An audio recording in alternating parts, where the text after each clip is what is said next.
e honre e glorifique o nome do Senhor. Esse deve ser o espírito de cada culto.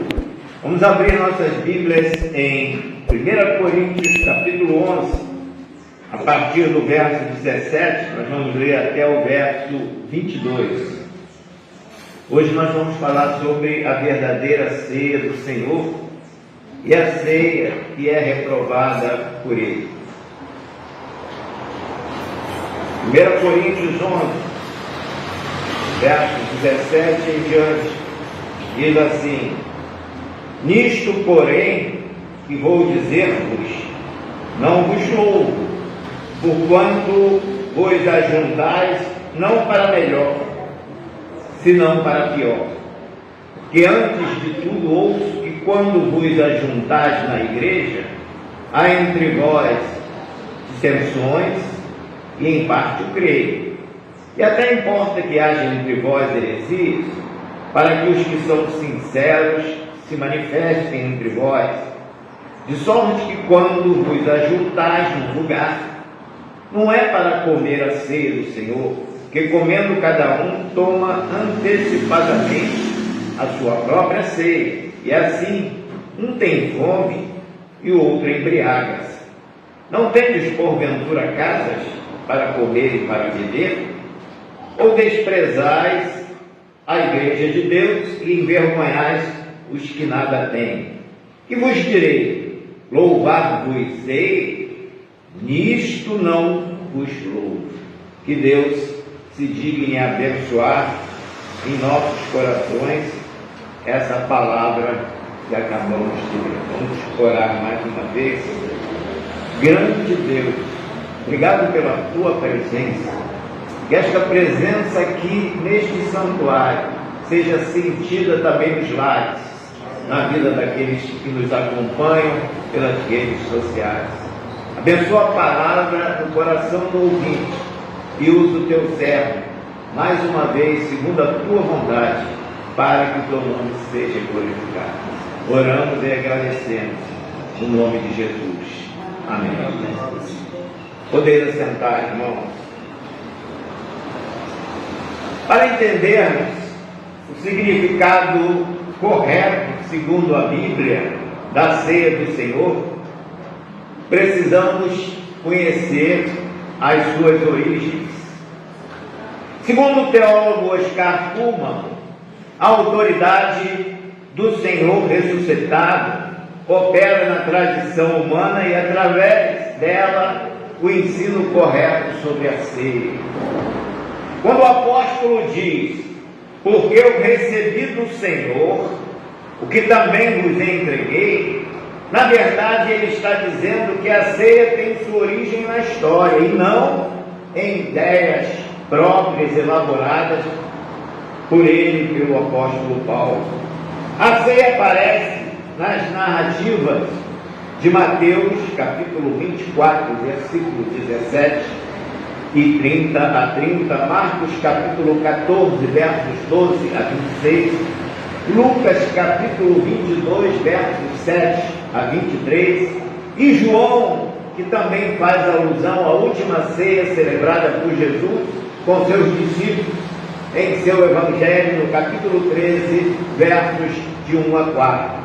Todos os escritores dos Evangelhos mencionam a transição da Páscoa para a ceia do Senhor na mesma reunião, como sendo um fato histórico que marca o fim de uma antiga aliança feita com Israel, que tinha como meta trazer à memória do povo de Deus o livramento que Deus lhe dera na escravidão do Egito. A preservação desse povo na mortandade dos primogênitos na terra de Faraó. Fazia parte da aliança antiga o ritual da circuncisão, as festas anuais, a guarda do sábado, o sacrifício dos animais, as ofertas de cereais, o sacerdotalismo, etc. Práticas que eram sombras das realidades futuras, que aconteceriam na plenitude dos tempos, em que Jesus cumpriria toda a lei estabelecida e assim inauguraria uma nova aliança. Não baseada em rituais, em cerimônias, mas sim na fé nele, como nosso único e suficiente Salvador. Irmãos, na velha aliança era impossível alguém se salvar, como mesmo afirma o apóstolo Paulo, sabendo que o homem não é justificado pelas obras da lei, mas pela fé em Jesus Cristo. Para sermos justificados, temos crido em Jesus Cristo, porque pelas obras da lei nenhuma carne será justificada. Gálatas, capítulo 2, versículo 16. Prossegue o apóstolo: todos aqueles que são das obras da lei estão debaixo da maldição, porque escrito está: maldito todo aquele que não permanecer em todas as coisas que estão escritas no livro da lei para fazê-las.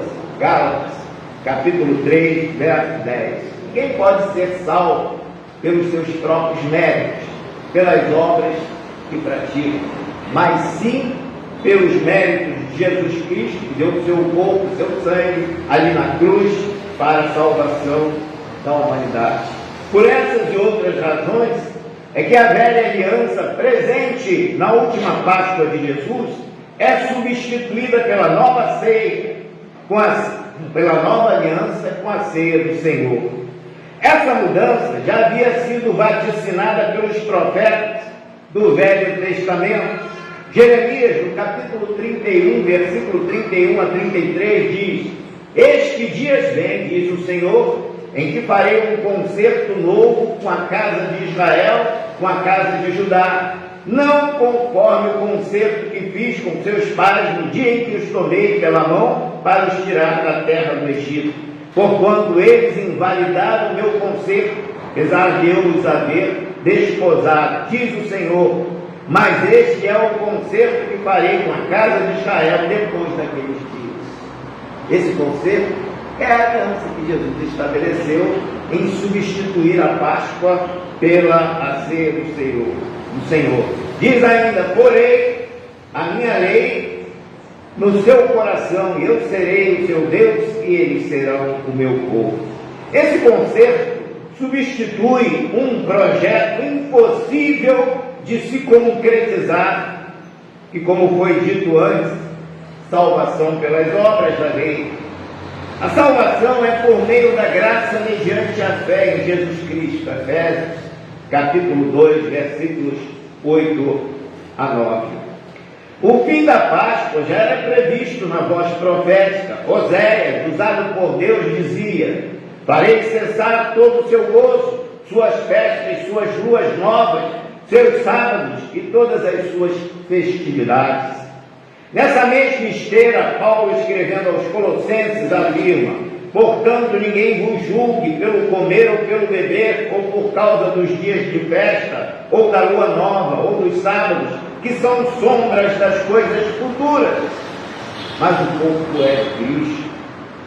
Havendo riscado a cédula que era contra nós nas suas ordenanças, a qual de alguma maneira nos era contrária, e a tirou do meio de nós, cravando-a na cruz. Colossenses, capítulo 2, versos 14 a 16.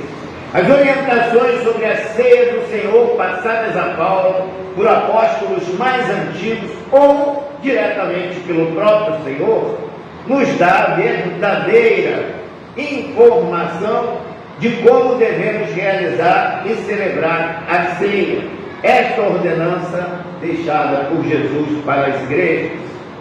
Há várias passagens bíblicas alusivas a este ato, porém, a mais completa se encontra em 1 Coríntios, texto que nós lemos, capítulo 11, versos 17 a 34.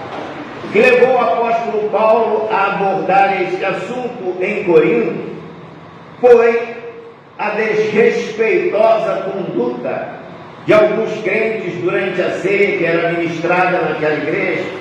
Tendo elogiado os coríntios no início de sua mensagem, no verso 2, Paulo os censura nos versos 17 a 34 por procedimento inaceitável na ceia. Os objetivos primordiais da ceia do Senhor são a adoração, a comunhão e a gratidão a Deus por ter enviado o seu Filho para sacrificar seu corpo e derramar o seu sangue na cruz por nós. Na ótica do apóstolo, aquela reunião era para piorar e não melhorar a vida espiritual dos crentes.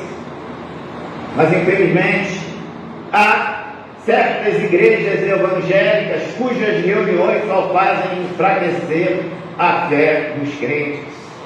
A alegria do culto prestado a Deus deve ser espiritual e não carnal.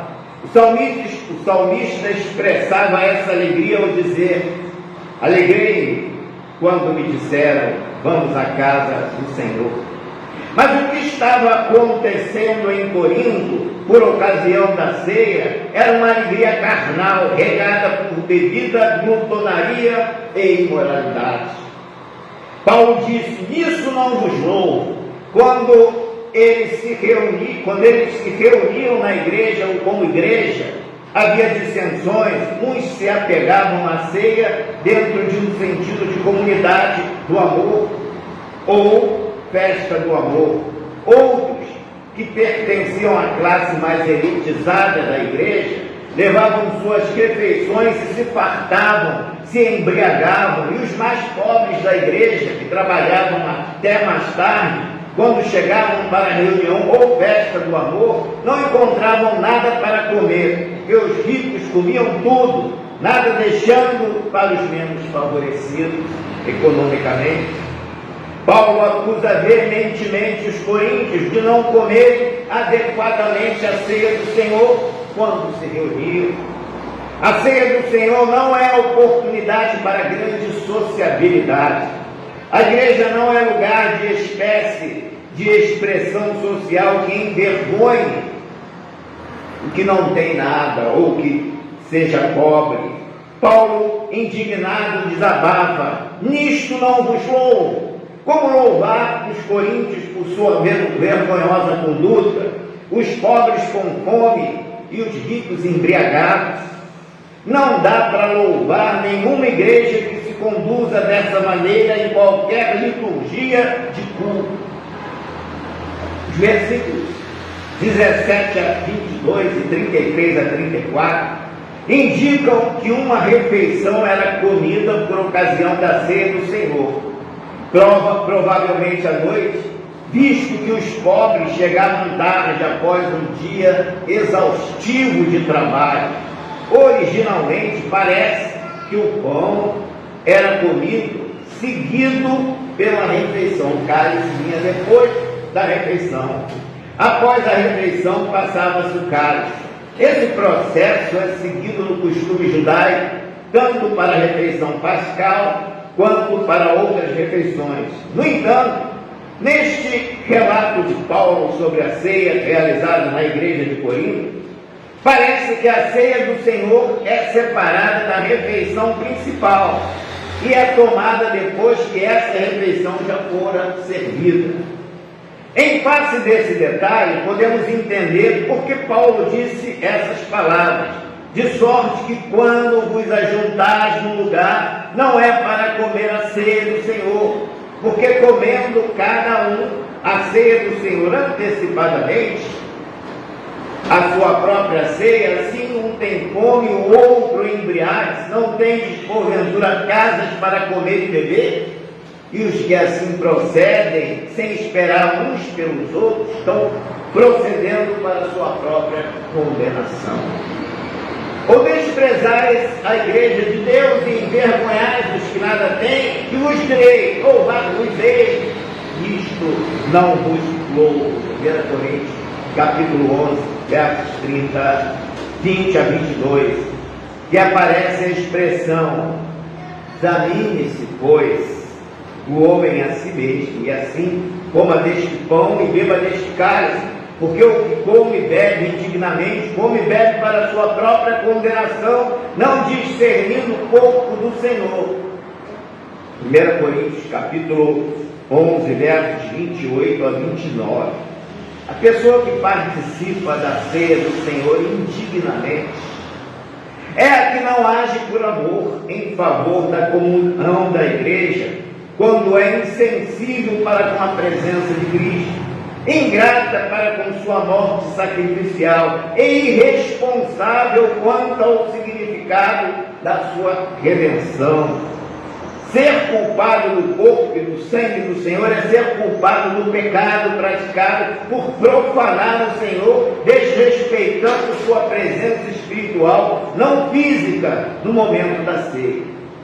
Paulo, ele fez essa afirmação baseada no fato de que as pessoas estavam realizando a ceia do Senhor embriagadas, sem o espírito que a ceia do Senhor o exige.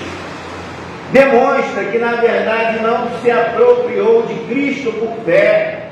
Alguns comentaristas sugerem que profanar o corpo e o sangue é uma loucura, é uma forma de ser culpado da crucificação de Cristo. Pela conduta na ceia do Senhor, a pessoa mostra se o confessa ou se o crucifica. A título de esclarecer possíveis dúvidas, a pergunta que não se cala é a seguinte: quem participa da ceia do Senhor, não discernindo o corpo do Senhor, come e bebe para a sua própria condenação? Todo mundo conhece esse texto? Está em 1 Coríntios capítulo 11, versículo 29. Qual o significado de corpo aqui? Refere-se a Cristo? Refere-se ao pão? Ou refere-se à igreja? A maioria dos intérpretes entende que Paulo estaria se referindo à igreja. Não discernir o corpo significa não julgar que a igreja é o corpo de Cristo, em que o amor deve ser manifestado entre os irmãos. A ideia de não mastigar o pão pelo fato de Jesus estar ali presente fisicamente na ceia é estranha às Escrituras, já que pão e suco da vide são símbolos e não realidades. Trata-se, na verdade, da interpretação errada do texto de João, capítulo 6, versículo 48 a 58, em que Jesus, ao mencionar que daria aos homens a sua carne para ser comida e o seu sangue para ser bebido, é uma linguagem figurada. É o mesmo que dizer: aquele que de mim se alimenta. Portanto, alimentar-se de Jesus na nossa mente e em nosso coração é comer da sua carne e beber do seu sangue. Essa interpretação de que o pão e o vinho se transformam no corpo físico de Jesus, chamada transubstanciação, resultando da Eucaristia, significação de graça, para quem recebe a hóstia, com Jesus fisicamente nela presente, não podendo fiel mastigá-la, porque se mastigar a hóstia está mastigando a Jesus. Isso, na verdade, é um erro grosseiro de interpretação que levanta até a ideia de canibalismo religioso. A presença de Cristo com seus discípulos após ter sido elevado aos céus é sempre espiritual, e pão e cálice são símbolos e não realidades. Uma terceira interpretação possível é que não discernir o corpo significa não reconhecer que o pão representa o corpo de Cristo. É oportuno mencionar que a ênfase de Paulo nos versos 17 a 34 de 1 Coríntios capítulo 11 é dada ao fato de a igreja não ter conseguido exercitar o amor, mandamento maior, durante a ceia do Senhor. Convém frisar que tanto igreja como ceia pertencem ao Senhor. Jesus prometeu que estaria todos os dias conosco até a consumação dos séculos. Evangelho de Mateus, capítulo 28, versículo 20, afirmou ainda que onde estivessem 2 ou 3 pessoas reunidas em seu nome, estaria no meio delas. Mateus, capítulo 18, verso 20. Logo, não há como mistificar a ceia. alegando que Jesus está presente corporalmente nos elementos dela.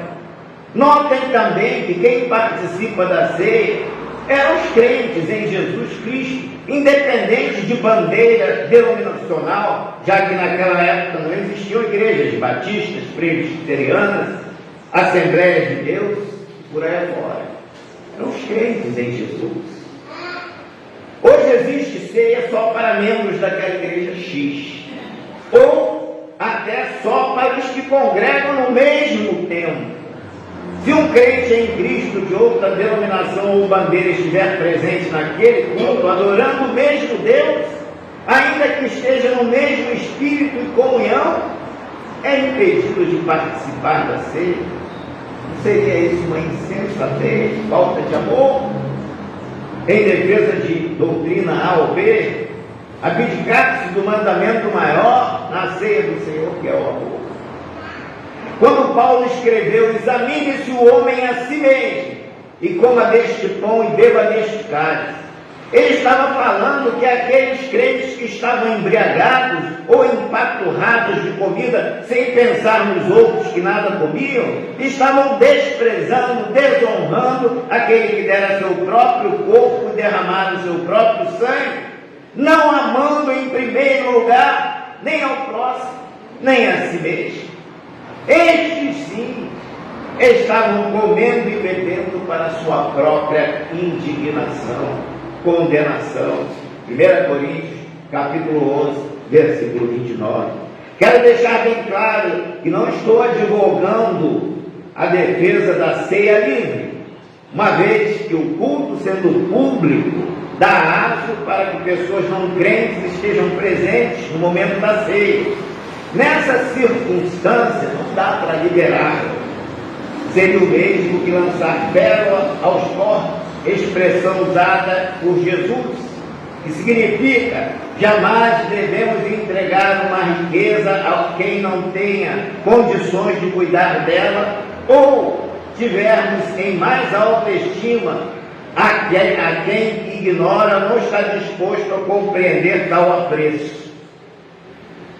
Nós não podemos de forma alguma simplificar o que é sublime, que é a comunhão com Deus e a experiência com Cristo, no momento da comunhão entre os irmãos, de maneira alguma. Mas não há como banalizar um momento como esse aqui que nós nos encontramos. Mas se existe irmão com o mesmo espírito, com a mesma fé, crendo no mesmo Deus, ele está, do meu ponto de vista, ele está apto para poder participar daquela comunhão, entendendo as diferenças que há em relação a esse entendimento sobre a ceia do Senhor. Assim sendo, compreender de start, não se deve oferecer ceia a ímpio.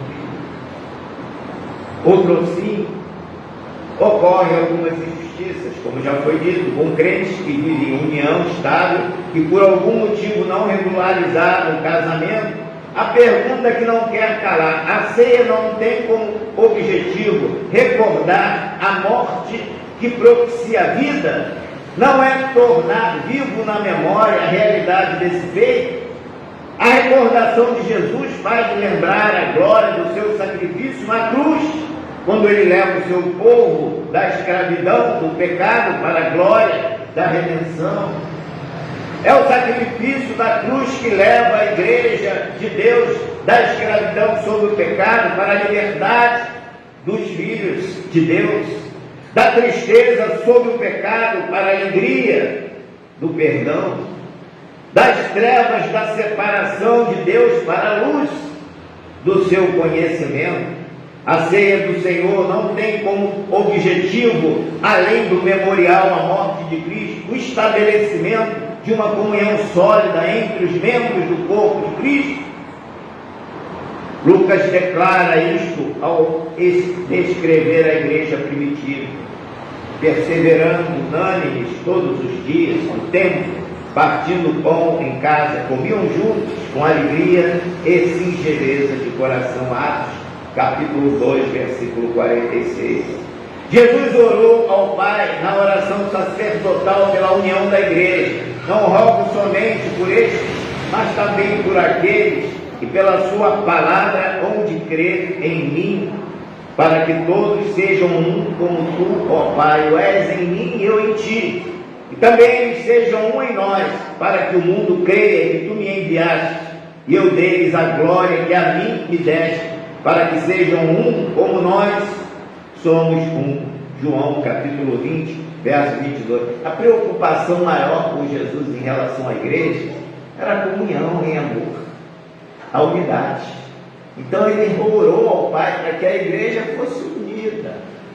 Mas quem são os crentes em Jesus Cristo? São os que estão arrolados na igreja, tem o seu nome na membresia, ou aqueles que verdadeiramente foram convertidos, têm uma experiência de mudança de vida, de conversão.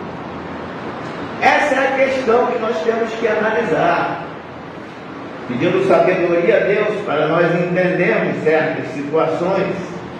Essa comunhão só é possível entre os que se alimentam de Jesus, que comem sua carne e bebem o seu sangue, tendo em conta que vivem um novo mandamento proposto por Jesus à igreja, como se lê em João capítulo 13, verso 34. Um novo mandamento vos dou, que vos ameis uns aos outros, como eu vos amei a vós. Que também vós uns aos outros vos ameis. Agora vem a seguinte pergunta: o que é mais proveitoso para a igreja? Negar a ceia a crentes que se alimentam de Jesus, que se alegram na comunhão, que ajudam financeiramente em serviço e oração, negar-lhes o amor de Jesus Cristo, o amor que Jesus não negou à mulher samaritana, que estava na mesma situação de união estável, e que por conta desse amor ela veio a tornar-se uma grande missionária, conforme podemos ver no Evangelho de João, capítulo 4, ou participar com elas com amor, deixando elas decidirem se devem ou não participar por uma questão de consciência, procurando ajudá-las com abraço, oração e amor, para que o Espírito Santo possa operar na regularização da sua vida social. Nós não podemos olvidar que o apóstolo Paulo, por ocasião da ceia em Corinto, não vedou aos desordeiros o participar da ceia, mas transferiu essa responsabilidade para cada um participante, ao dizer: examine-se, pois, o homem a si mesmo, e assim coma deste pão e beba deste cálice. 1 Coríntios, capítulo 11, versículo 28. Interessante é que, mesmo não louvando aqueles crentes carnais que profanavam a ceia do Senhor, o apóstolo os considerava como irmãos, ao dizer-lhes: portanto, meus irmãos, quando vos ajuntais, esperai uns pelos outros. 1 Coríntios, capítulo 11, versículo 33. Que preciosa lição podemos extrair dos conselhos que Paulo dá aos Coríntios, de como se deve observar a ceia do Senhor. A ceia deve ser observada com amor e alegria, com comunhão, lembrando que diz o salmista: ó quão bom e suave é que os irmãos vivam em união. Muitos servos de Deus são rejeitados pelo próprio povo de Deus, que olha para os defeitos ao invés de observar as virtudes. Thomas Gandhi era rejeitado na universidade. Uma vez seu professor, querendo humilhá-lo, disse: pássaros e porcos não se misturam. Aí Gandhi respondeu: está bem, professor, vou levantar voo imediatamente. O professor, indignado com a resposta do aluno, esperou nova oportunidade para atacá-lo. Numa prova, o professor perguntou a Gandhi: se você acha uma mala cheia com dinheiro e sabedoria, qual você escolheria, sabedoria ou dinheiro? Gandhi pensou, a sabedoria vale mais do que o dinheiro, mas cada um escolhe o que não tem. Então ele escolheu o dinheiro, porque ele já tinha sabedoria. Foi essa a resposta de Gandhi. O professor, mais irritado ainda com a resposta, escreveu no rodapé da folha da prova: idiota. Gandhi arrematou: professor, o senhor assinou a prova, mas esqueceu de dar a nota.